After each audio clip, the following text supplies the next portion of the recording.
Bueno, hola a todos. En este vídeo vamos a hablar sobre la eutanasia. Primero de todo, este vídeo no va a ser un rollo teórico porque sobre esta cuestión, que es extremadamente compleja, hay libros y libros. ¿Por qué?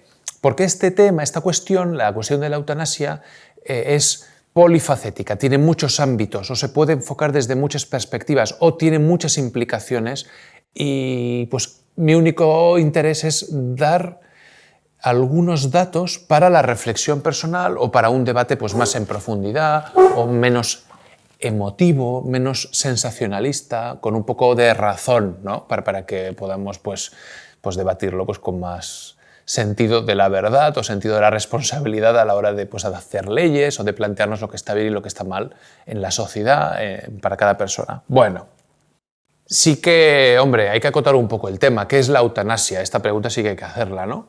Y al menos voy a dar la definición que yo tengo en mente. Para lo que a mí me interesa en este vídeo, yo llamo eutanasia a cualquier conducta que va directamente encaminada a quitarle la vida a alguien para evitarle el sufrimiento. Creo que esto es lo que distingue probablemente la eutanasia de lo que sería un homicidio, ¿no? Que es quitarle la vida voluntariamente a otra persona. Pues se la quitamos para que no sufra. Claro, esto es una manera de definirlo o, no sé, o de encuadrar el problema pues de una manera demasiado general, quizá.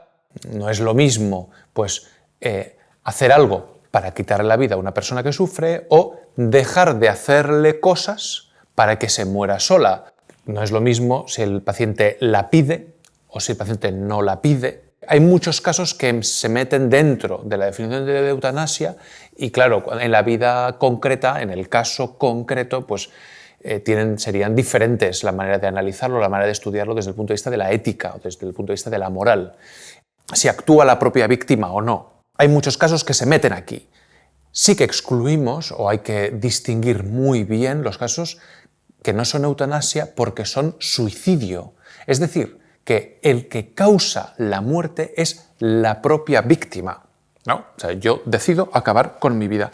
Es muy diferente el suicidio de la eutanasia precisamente porque el suicidio es una cuestión, digamos, que no tiene tantas implicaciones sociales como la eutanasia, porque claro, si una persona decide acabar con su vida, pues ¿qué le vas a hacer? No, ¿qué le vas a hacer? O sea, es imposible. Digamos, si yo quiero acabar con mi vida lo puedo hacer tranquilamente porque pues no está la gente mirándome siempre, ¿no? O sea que puedo tirarme al tren, puedo lanzarme por un precipicio, puedo estampar el coche contra una pared, puedo meter los dedos en el enchufe, bueno, puedo hacer muchas cosas para morirme, ¿no? Entonces, en cambio la eutanasia es diferente porque en la eutanasia interviene otra persona. Propiamente, me parece que es muy interesante, antes de, pues yo qué sé, pues de ver si es posible hacer nuevos vídeos profundizando en algún tema o discutir alguna cuestión más en particular, ver cómo, al menos en España, se ha planteado esta cuestión de la eutanasia.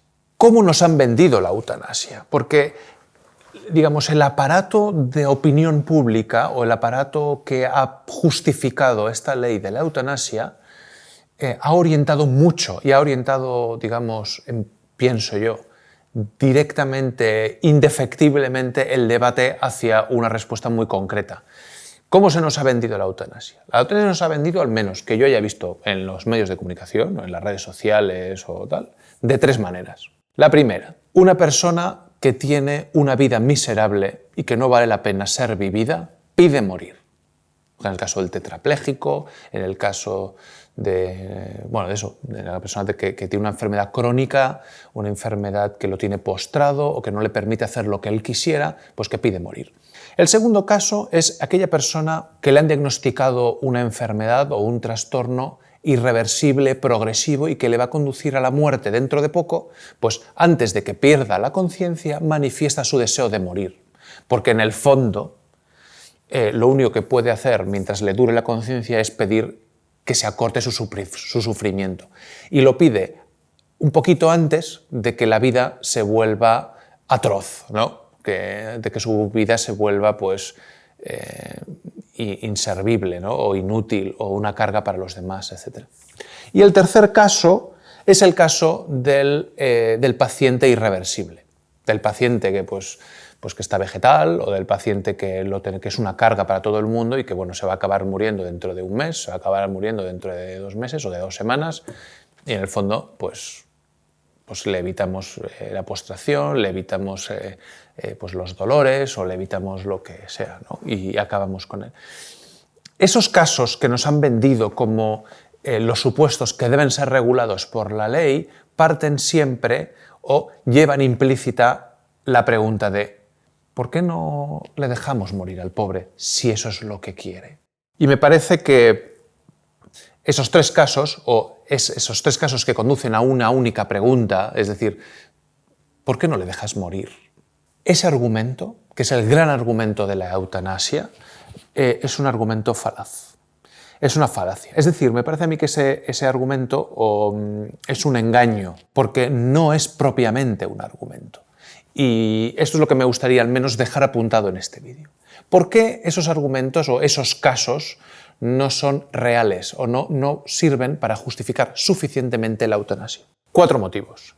El primero, porque la pregunta sobre la eutanasia, derivada a estos 3 casos concretos, se reduce a una cuestión privada. Es decir, cuando una persona partidaria de la eutanasia te pregunta, oye, ¿por qué no les dejas morir a estas personas? Y esa pregunta se convierte en el argumento para favorecer la eutanasia, la cuestión se hace diferente. Porque claro, mi respuesta es, hombre, pobrecillo, estar sufriendo, estar viviendo así, pues para eso mejor que se muera. Pero es que esa pregunta va sobre algo que a mí no me interesa, o sea, es algo que a mí no me importa. Me preguntan algo, me preguntan lo que opino sobre un problema de otra persona. Uno puede decir, no, claro, esta es la pregunta que se le hace al Estado.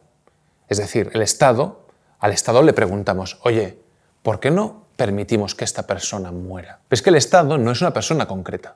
El Estado es el conjunto de instituciones y el Estado precisamente porque se basa en los principios de la legalidad, de la ley, de la democracia, de la justicia para todos, de la igualdad, etc. El Estado no habla como una persona normal. El Estado cada vez que habla, habla para todos y habla para cualquier caso. De tal manera que al Estado nunca se le dice, oye Estado, deja que esta persona muera. No se le dice así.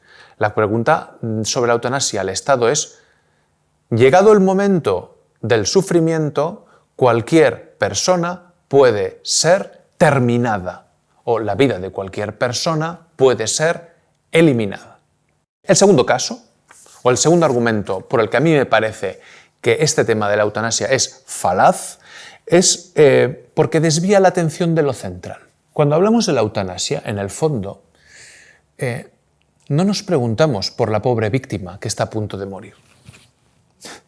Cuando legalizamos la eutanasia, el centro de la eutanasia no es la víctima, sino aquí el problema se plantea con la persona que aprieta el gatillo. Si yo soy el médico de una persona que está sufriendo y pide morir, el problema no es del paciente que quiere morir. El problema ético lo tiene aquí el médico.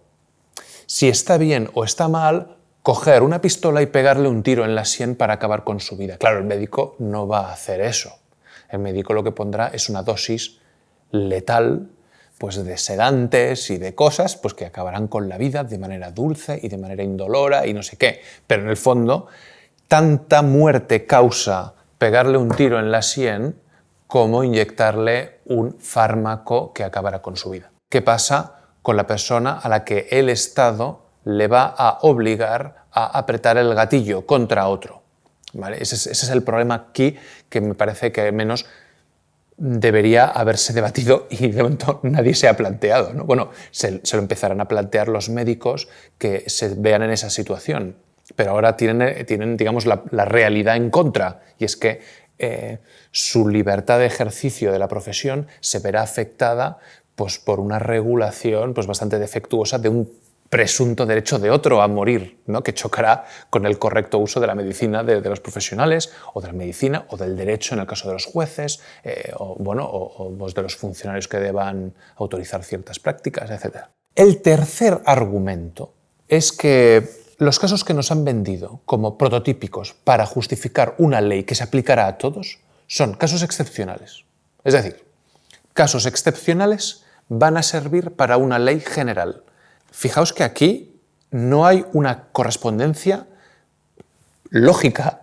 Es evidente que, pues evidente, y además está demostrado, y hay documentos y hay asociaciones profesionales que esto lo han publicado y lo han dicho con total claridad, es evidente que la inmensa mayoría de los enfermos quieren vivir. Esto desgraciadamente hay que decirlo. Los enfermos quieren vivir. Y entonces cogemos unos casos excepcionales y los convertimos en regla general.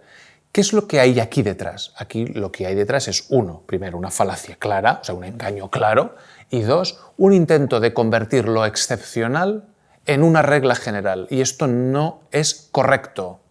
No es correcto y sobre todo que no es justo, ¿no? Coger 3 casos pues, que pueden ser muy paradigmáticos, muy excepcionales, que hayan podido existir en algún momento y convertirlo esto en la justificación de toda una ley sobre un tema muy serio como es la vida en nuestro país. Y esto tiene un peligro pues, muy grave y muy claro, y es convertir una gran mayoría de enfermos que están en un momento muy difícil, que es el trance final de su vida, sumarlos a este equipo de infelices que quieren terminar su vida precisamente porque son infelices, ¿no? Y esto, aquí está, me parece que vale la pena cargar las tintas en esto porque esto es que es bastante llamativo y bastante claro. Y el cuarto argumento o cuarta idea que a mí se me ocurre y que me escandaliza un poco por la facilidad con la que se ha defendido la eutanasia, pues con 0 debate público, con poquísimo argumentario, es más, con una apelación muy tonta a la libertad y a una vida feliz, etc. Pues el cuarto argumento es que si hay algún valor, alguna idea, algún presupuesto esencial sobre lo que no se puede discutir, sobre lo que no se puede negociar en una sociedad, es sobre el derecho a la vida de sus miembros. La vida de sus miembros es el presupuesto y la única garantía sobre lo que se construye todas las demás reglas de convivencia. La vida, desgraciadamente, comporta sufrimiento. La propia muerte es sufrimiento. Por lo tanto, la eutanasia es una palabra que en sí misma encierra una contradicción. Una persona que decide morir para evitarse el sufrimiento tiene un problema. Y ese es el punto clave aquí. ¿No? Tiene un problema porque pedir la eutanasia es sufrir ya mismo. Entonces, estamos debatiendo sobre un tema o estamos legislando sobre una cuestión muy difícil. Porque, claro, se vende una vida feliz, un mundo feliz. Eso es lo que se vende. Pero, desgraciadamente, la vida tiene sufrimiento porque se diagnostican enfermedades, hay dificultades, hay problemas. Uno puede descubrir el amor de su vida y resulta que fracasa. Uno puede tener un hijo y el hijo se le muere o el hijo tiene un problema. Entonces uno puede decir pues, que recurrimos a la eutanasia pues, si me nace un hijo enfermo.